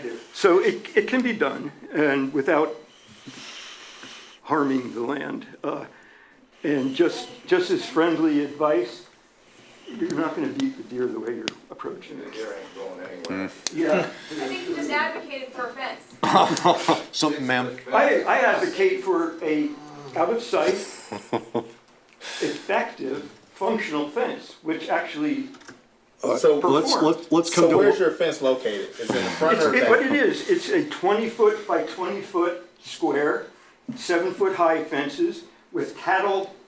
But where's it cattle located? fencing. Where's it located In on my the property? backyard, no one can see it until they walk into my backyard. I have one last thing, and it has to do with weather and the whole issue with Northwood and turning into Northwood. We're one of the last streets to get plowed in the winter, and that area is very, very icy. And so you go out, there are many times when my car has slid out into Columbia because of the way the water lands in the ice. And also people coming into Northwood, I've seen them slide almost going into your yard.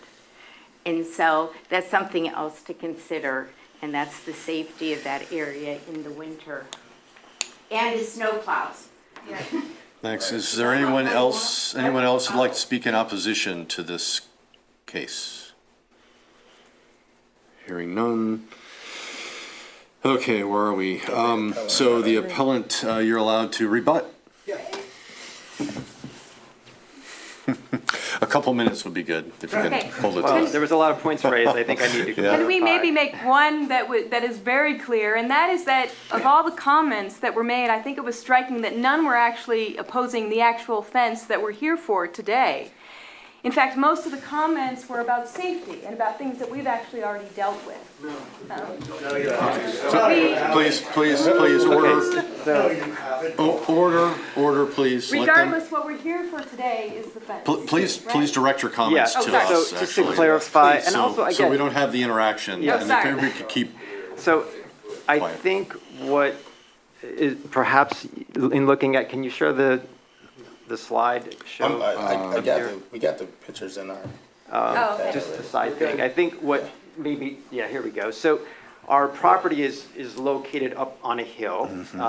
The right-of-way is along this sort of bank, so to speak, that they're referring to, along both Northwood and Columbia. The fence is above on the elevated flat part of our property. It is Not not down here, down not on the below. As I stated before Right in here, our, above the right of way. it is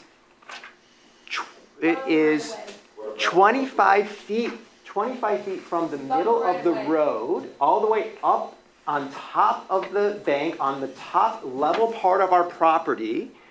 Or if you want to consider, it's 16 feet from the edge of Northwood up past the bank along Northwood on top of the level part of our property on Northwood. So I'm a little unclear how that would be. What's the 1 foot? Sir, Oh, sir, one second. please.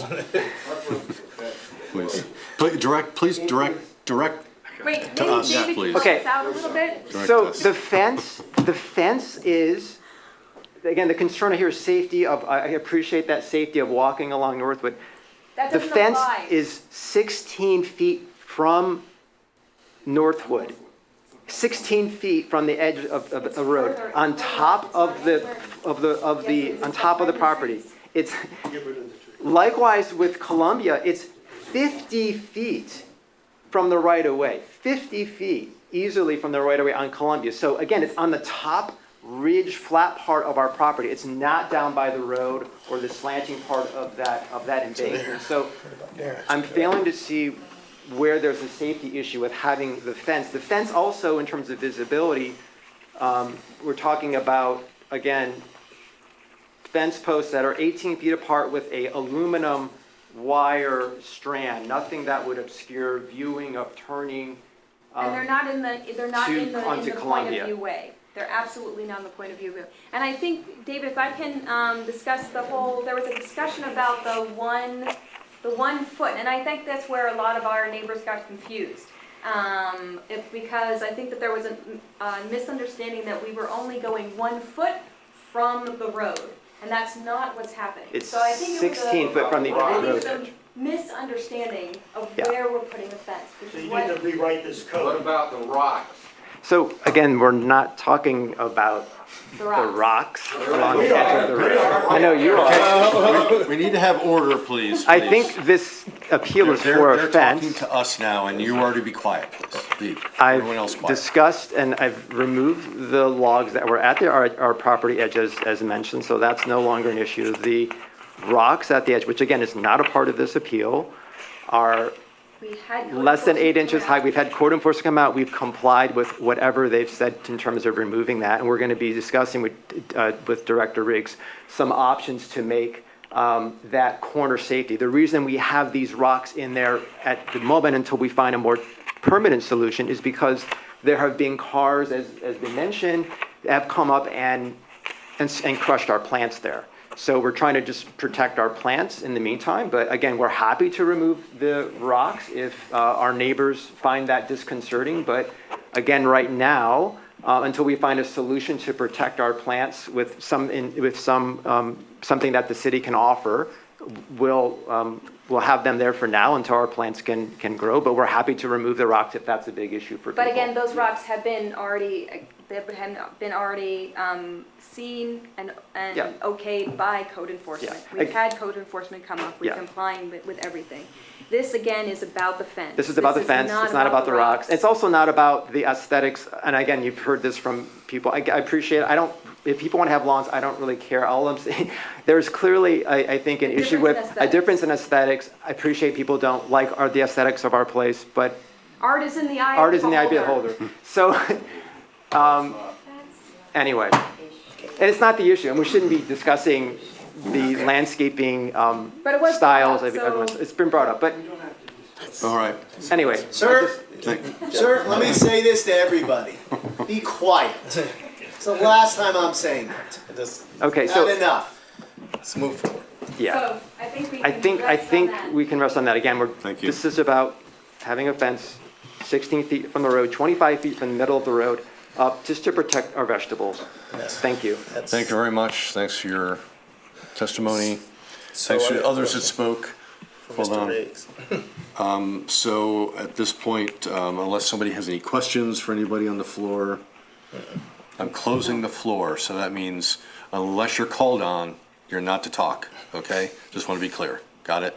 So we have to deliberate, and we may do that with Mr. Riggs. So we'll see where we're going here. So you had a question for Mr. Riggs? Who My just said question that? is the verbiage about the 1 foot setback, when he just mentioned 16 feet. So how is this being measured out from? Yeah, so we went out and looked, and without a survey, you don't know exactly where the right-of-way is, but we can get a pretty good idea. It's something we do all the time, and we're pretty familiar with city right-of-ways.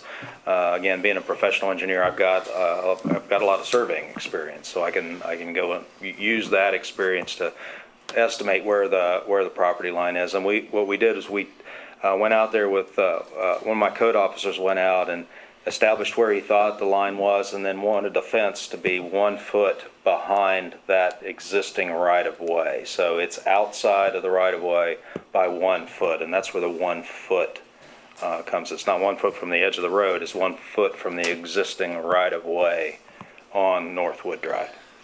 So to follow up, on Columbia Road, that's 12 and a half feet from the road edge. Yeah, I mean, 12 or looks like 13 12 and a feet from the half, road edge, yes. 13 and a half, somewhere in That's that not range. part of this variance request, the Columbia piece. Is that- Yeah, they could It's- put the fence all the way up to that right-of-way line on Columbia Road, which is going to be 12 or 13 feet from the edge of the road, the edge of the pavement. That's because it's not the front. Because it's not the front setback, Okay, yes. so the front setback is It's not the on, subject of this variance in any case. Correct. is on Northwood. What I'm on, and again, it's quite a ways away from the road, from the drawings I'm seeing. Do you have any idea what the estimated distance from the edge of the road is Which road? to where the fence, Northwood? Probably 20, I'd say 22 or 23 feet.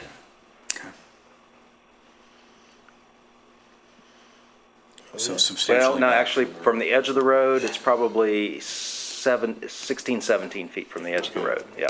Because you're counting from the center of the Yep. road Yep, for the 20-some feet, Yep. but from the Yep. edge of the road is more like 16. Okay. yep, That's still substantially back from. yep, yep. any And looking other- at it from a safety standpoint, that's not gonna be a sight distance issue for any traffic. Any other questions for Mr. Riggs while we're talking to him? All right, so deliberating amongst ourselves now. Anything before we dive into the questions? Should we specify that it's a solar electric deer fence as opposed to fence? Because it could be a wood fence. Because if it's a that's- wood fence or a vinyl gate, that cut the visibility down to 0 on that corner. It's so far back, though, it doesn't seem like even if it were a solid I fence, don't it know, wouldn't be I drove an through issue. there, it's a nasty turn. Yes. Yeah. In your But that's, opinion? but that's something else. It's Does it not gonna matter? be a sight distance Okay. issue for Okay. traffic. So I guess the question is then, do we need to specify that it's a particular type of fence that we're allowing here? Or is it, Yeah, one of the things if they we don't change what they have wanted in to the- do? Yeah, one of the things we don't have in the code is any specifications about whether it's an electrified fence or not. It's maybe something we should add, but at this point, we really don't have anything in the code regarding solar electric fences. So a fence is a fence. So where's the rocks at? They're right on the edge of the road. Right, and that's To be proper. honest, I don't think that the rocks have anything to do with this No, but I'm variance thinking about how request. far from the rocks is the gate? I don't care because the rocks aren't part of this variance. And while I very much care about pedestrian safety, this is not a discussion about Right. rocks. Yeah. And maybe we can have that discussion some other time, but that's not what I came here to talk about tonight. And I would really like this discussion to be focused on this variance that we have in front of us. And I really would like the city and the city service safety administration to do their best to keep this intersection a safe one for pedestrians, cars, traffic of all sorts, as we kind of work to have multimodal and shared streets. However, this variance is about a fence, and so, Aaron, no offense, but No, I would really like to keep it to that. No, I was just trying to get a perspective from where is that on up. Because you look at where it's gonna start at. Because the verbiage says 1 foot, right, but they 16 foot back. Yeah. So that was my whole thing, is like how far from that edge of the street where the gate is, because if you read the verbiage, it's basically saying the gate is starting where those rocks are. No, Well, you're saying, if you think 1 foot, but. it's from the setback. The setback setback. is 25 feet from the middle of the street.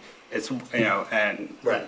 25 feet in any case. I just want to clarify, because Right. that's where, Gotcha. if someone's reading this, that's what they're, if I'm looking at this as somebody outside, not here tonight, I'm looking like, all right, it's starting from the edge of the street, not from the center of the street. Yeah, so maybe to back up, Aaron's question a little bit, is the fence line that we've been presented with tonight in your estimation, the actual fence line that this variance is requesting? Yes. Okay, That's what I wanted to clarify. great. Sorry. Yeah, no, because that was the conversation for the opposition was where the gate was actually starting at.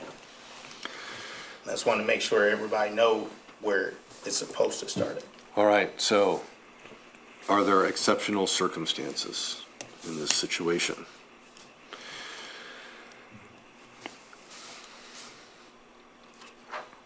It's a lot. I try and let you guys speak first when I say read the questions.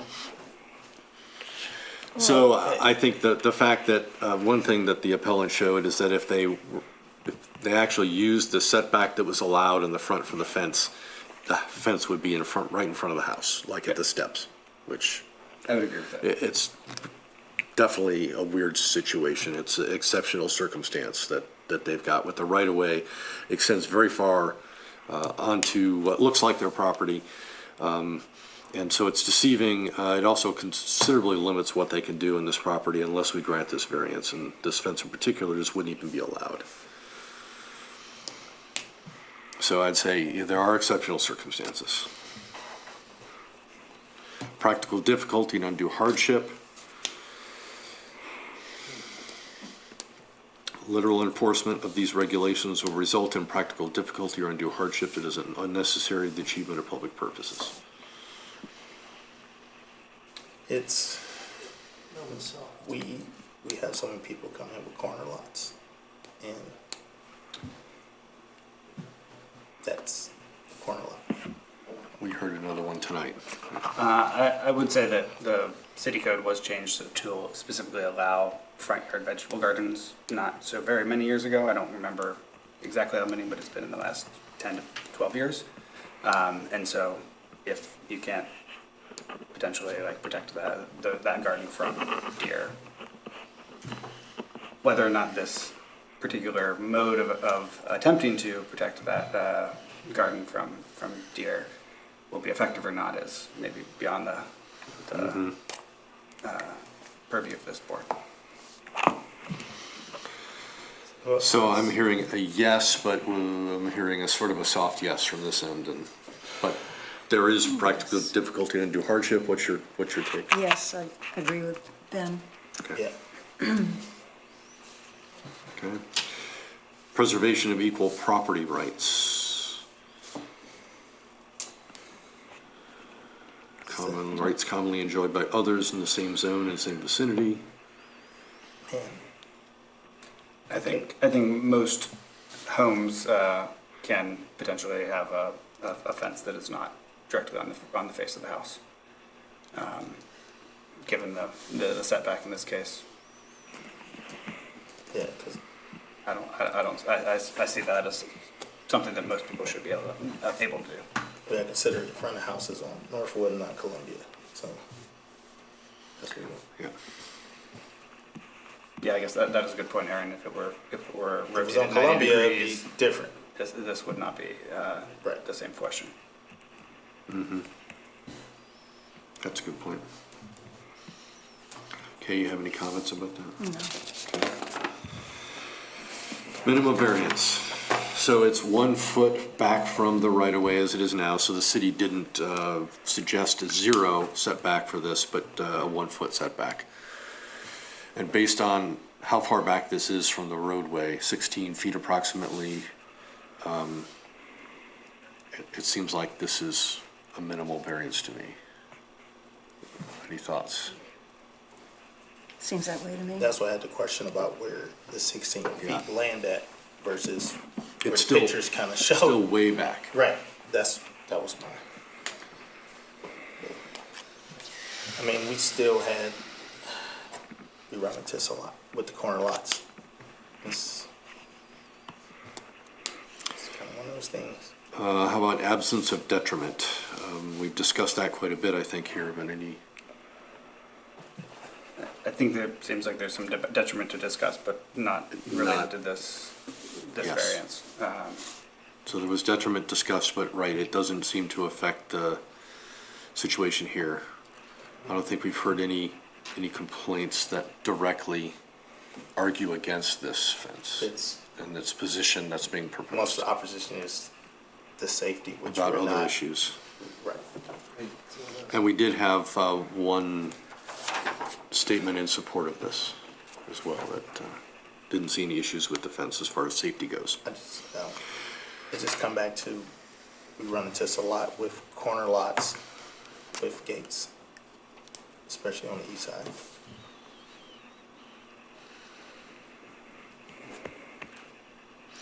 Not of a general nature.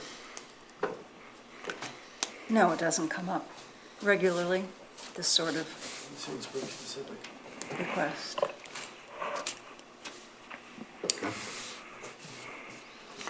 All right, Yep. any, A go few ahead.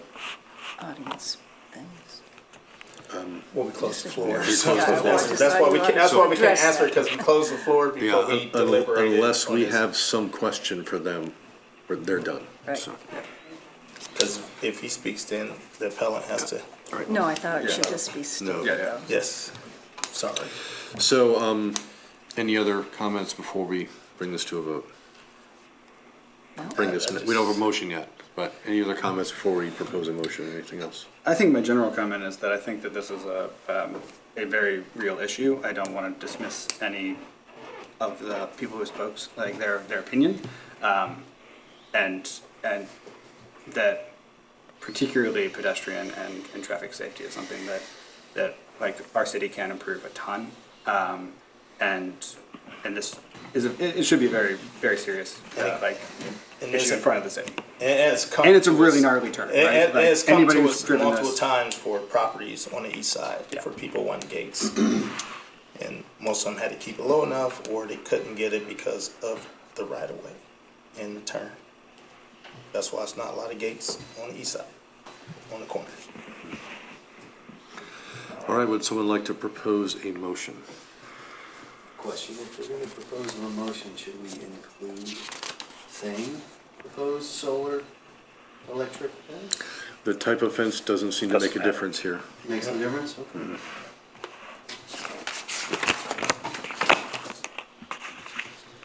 Shall I make a motion? Do it. Please. I move to grant a variance to the property at 1 Northwood Drive from ACC 2310 Table A. Should I include M230314? Please, yes. All right. To allow a fence with a 1-foot setback where 25 feet is required. Do I hear a second?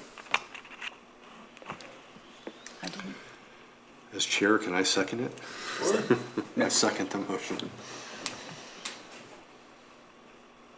Any other discussion? Call for a vote. All in favor, please raise your right hand. 3, and opposed, same signal. 3 to 2. So you have your variance by the skin of your teeth. Wow.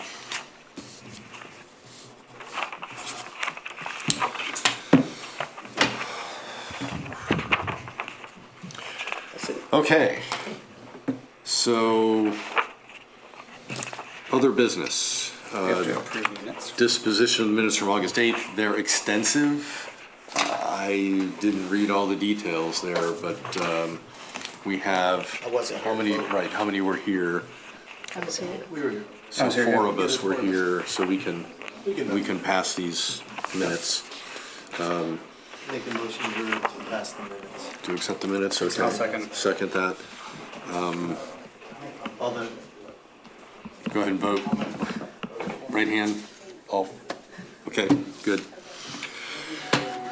Thank you very much. Do I need to call for a motion to adjourn? No, we're just done, right?